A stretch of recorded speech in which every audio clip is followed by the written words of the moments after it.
Olá pessoal, tudo bem? Sejam bem-vindos ao curso de pós-graduação em Direito Penal Econômico do Instituto dos Advogados de São Paulo, com o Grupo Galícia. Nesse curso nós vamos abordar diversos aspectos, né, do direito penal econômico, desde os aspectos iniciais, os conceitos gerais, passando pelos crimes em espécie, pelas questões processuais, né, isso ao longo do curso inteiro. Comigo, nós vamos trabalhar, vocês vão ver comigo aqui, o primeiro módulo, que são os aspectos gerais do direito penal econômico. E nesse módulo eu vou tratar com vocês desde a origem, né, do conceito, o olhar criminológico, quando é que a criminologia passou a ter uma atenção maior com esse tipo de criminalidade. Falar um pouco também da história, o histórico, né, para a gente situar como é que nós estamos hoje, né, no tratamento dos chamados crimes econômicos. E posteriormente, né, no desenvolvimento do módulo, vamos trabalhar com os elementos da teoria do delito, tipicidade, antijuridicidade e culpabilidade, aplicando isso para os crimes econômicos, vendo quais são as peculiaridades, né, mostrando que a teoria do delito nos crimes econômicos, em alguns pontos, deve ter um tratamento diferenciado, né, porque nós estamos trabalhando com tipos penais que são mais complexos. Também vamos ver métodos de investigação, o inquérito, a investigação privada, os meios de prova que são comumente usados, né, na investigação dos crimes econômicos. Vamos falar de responsabilidade penal da pessoa jurídica, cooperação jurídica internacional, né, fechando, né, esse módulo para, a partir de então, vocês vão começar a ver cada um desses temas de maneira mais aprofundada, né, especialmente os crimes em espécie. Tá? Meu nome é João Paulo Martinelli, eu sou advogado criminalista, sou membro do Instituto dos Advogados de São Paulo, eu sou doutor em Direito Penal pela Universidade de São Paulo e sou professor também em cursos de graduação e pós-graduação em Direito Penal e Processo Penal. Tá? Bom, vamos dar início então ao tema, né, o módulo Aspectos Gerais do Direito Penal Econômico, e trabalhando primeiro com essa pergunta, né, o que é direito penal econômico? E para isso nós temos que ver o histórico, né, os primeiros registros a respeito do direito penal econômico, quando é que houve essa preocupação, né, com essa nova forma de delinquência que é diferente dos chamados crimes tradicionais. Nós temos, quando se fala em crime, né, aquele que dá o impacto maior são os crimes violentos, aqueles crimes em que a violência, a grave ameaça, o uso de armas, né, são utilizados para o agente atingir a consumação. Mas nós temos, né, crimes, os crimes chamados silenciosos, ou crimes os crimes que não chamam tanto a atenção, né, pelo aspecto de violência, porque são crimes sem violência, são crimes sem grave ameaça. Normalmente são crimes praticados com o uso de habilidades técnicas, né, o agente tem que ter uma certa habilidade para poder praticar esses comportamentos, que são os crimes econômicos. Né? Eu trouxe aqui para vocês uma primeira definição da professora Joyce Hysen, que diz que a criminalidade, o direito penal econômico é a criminalidade ligada à atividade econômica, entendida em sentido amplo, como as atividades de produção e trocas sociais, existe desde que o homem é homem e vive em sociedade. A criminalidade é tratada com maior ou menor formalidade conforme o período histórico sobre o qual nos debruçamos e refletirá em suas disposições os valores e a cultura da época e do povo que o produziu. Então, por essa primeira definição, a gente consegue extrair alguns pontos importantes. Né? Quando fala em atividade econômica em sentido amplo, quer dizer que os chamados crimes econômicos não são uma unanimidade, né, em relação às características. Melhor dizendo, não há uma unanimidade sobre quais são os crimes que compõem esse grupo de direito penal econômico. Tá? Alguns restringem a crimes que afetam especificamente a economia, a ordem econômica. Outros entendem que já é um sentido mais amplo, porque atinge também outras atividades econômicas que podem provocar efeitos cascata, né, se essas atividades não forem praticadas dentro da legalidade. E também a gente consegue extrair aqui, né, a necessidade de entender os meios de produção. Porque os meios de produção têm um impacto muito grande na economia, e uma vez que esses meios de produção tragam algum tipo de prejuízo, há o problema, o risco de que se desenvolva o efeito cascata e os danos sejam reparáveis e incalculáveis. Nós vimos, por exemplo, a grande crise de 2008 nos Estados Unidos começou com uma fraude praticada por um banco, e isso ganhou uma dimensão internacional. O mundo todo sentiu a crise econômica decorrente de uma fraude que foi praticada num ambiente restrito. Tá? Então, como a economia é altamente globalizada, os mercados dependem uns dos outros, a gente praticamente não tem mercados que vivam isoladamente, tá? Países que tenham a autonomia para não precisar de nenhum outro. Então, como existe essa interligação entre as economias dos países, é importante dar atenção para os meios de produção, porque a eventual ilicitude pode provocar prejuízos que são incalculáveis, indetermináveis. Tá? Bom, vamos fazer aqui um recorte primeiro, né? Começar a falar a partir do período após a Primeira Guerra Mundial. Né? Vamos deixar aquilo que aconteceu para trás, deixar um pouco porque não tem tanta repercussão. Mas é a partir do final da Primeira Guerra Mundial que a Europa, em especial, passa a viver uma grande crise econômica, especialmente os países que foram derrotados. Essa crise que não era só econômica, claro, houve proporcionalmente o número de vítimas foi maior do que a própria Segunda Guerra. Isso trouxe impactos econômicos e o Estado começou a perceber que havia necessidade de olhar com um cuidado maior para as atividades econômicas. E aí, então, por meio do chamado estado de bem-estar social, o Estado promovendo, né, um padrão de vida mínimo com dignidade para as pessoas, há uma dependência, claro, da arrecadação. Isso implica que a atividade econômica deve render tributos, né, para o Estado. Então, o Estado começou a olhar de uma maneira diferente. Né? A economia passou a ter uma proteção diferenciada, e essa proteção vem por meio de crimes, de tipos penais. Né?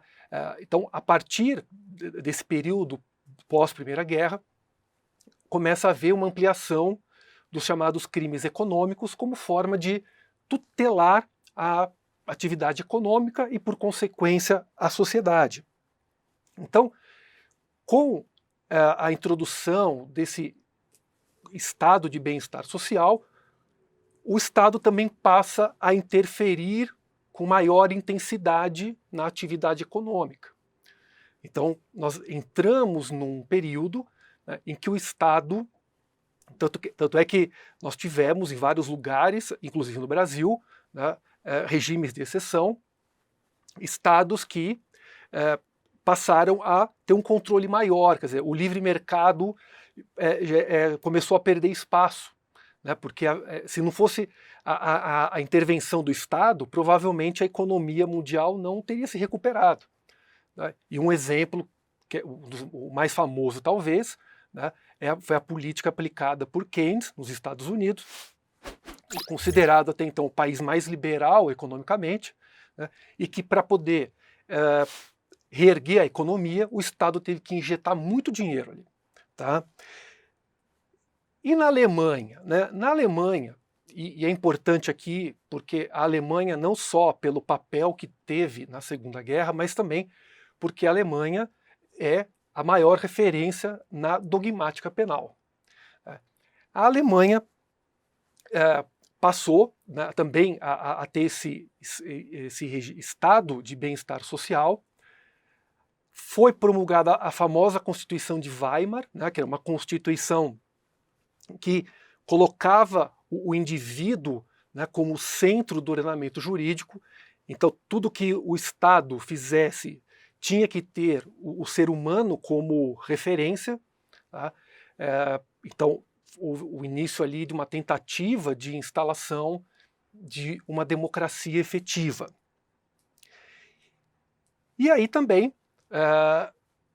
é óbvio que para o Estado interferir na economia, interferir nas atividades econômicas, há necessidade de criar normas. Tá?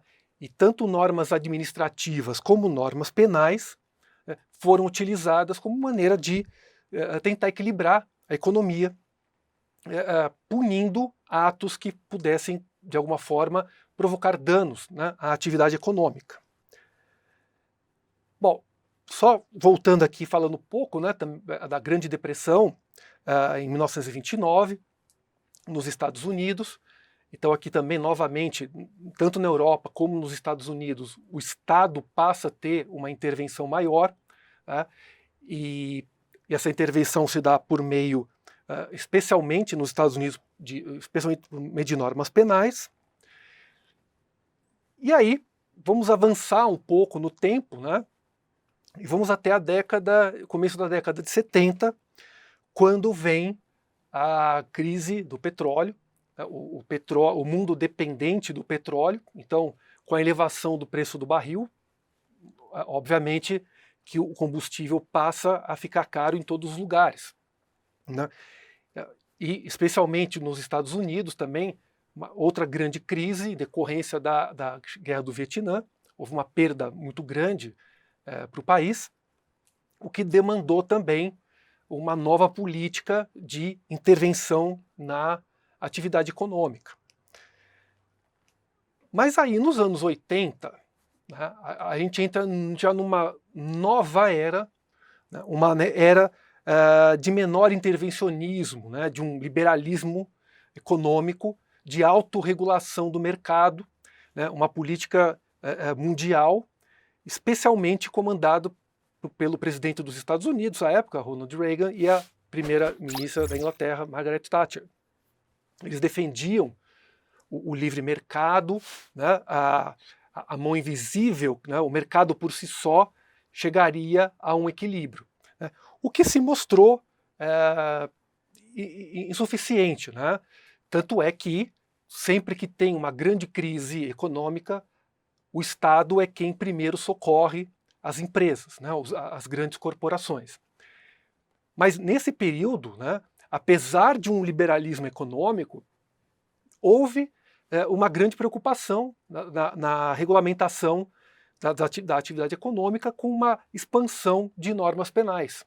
Né? Especificamente no começo dos anos 80, que a gente vê o crime de lavagem de dinheiro sendo criminalizado, a lavagem de dinheiro sendo criminalizada em vários países, por meio da Convenção de Viena de 88. Né?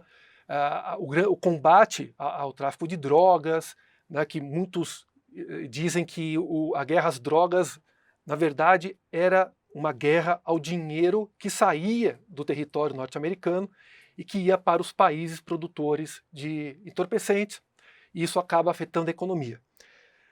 Mas veja a complexidade. Né? Aí nós chegamos ali nos anos 2000 e percebemos que, com a globalização, a complexidade da economia aumenta. Né? E a dependência, né, da economia de um país em relação a outro também aumenta. Então, aquilo que acontece, o escândalo que acontece num país, preocupa a gente também. Né? Não existe mais a possibilidade de pensar de maneira isolada. O problema é daquele país. Não é assim. Né? Porque uma crise econômica num país, mais cedo ou mais tarde, chega aqui também. Tá? Porque países compram e vendem produtos uns para os outros. Existe um mercado de transação financeira por trás. Né? E, com isso, tendo a possibilidade de um efeito cascata, em que, quando uma fraude praticada isoladamente tem repercussão, uma repercussão incalculável. Né? Bom, e aí vem a pergunta: como proteger a economia mundial? Né? Já que nós estamos na dependência, né, de uma regulamentação por causa dos perigos, né, de que a economia de um país afete a economia de outro.